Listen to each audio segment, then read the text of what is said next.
Moja ya tatizo ambalo linaathiri kwa kiasi kikubwa mfumo wako wa mmeng'enyo wa chakula ni tatizo ambalo tunaita acid reflux.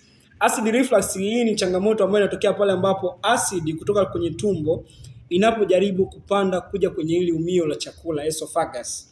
Na hali hii inatokea pale ambapo hizi esophageal sphincters zinapokuwa zimedhoofika, kiasi ambacho ile acid inapata chance ya kupanda mpaka kuja kwenye umio la chakula. Na inapokuwa inatokea kitendo hicho, inapelekea hali fulani kama ya kupata hali ya kuwaka moto katika koo au hali fulani ya kuungua kwenye kifua. Na mara nyingine inapelekea kuhisi kama kuna kitu kimekwama kwenye koo. Unakuta muda mtu ndio utafanya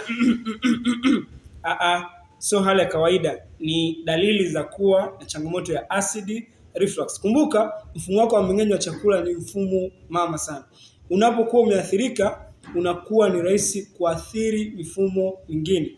Na tukumbuke ya kuwa 75% ya kinga ya mwili inatengenezwa au inazalishwa katika mfumo wako wa mmeng'enyo wa chakula. Hivyo mfumo wako wa mmeng'enyo wa chakula unapokuwa umeathirika, ni rahisi magonjwa mengine na matatizo mengine ya kiafya kukushambulia na kuteseka katika changamoto nyingine. So ni vizuri ukachukua hatua mapema katika kukabiliana na changamoto hiyo.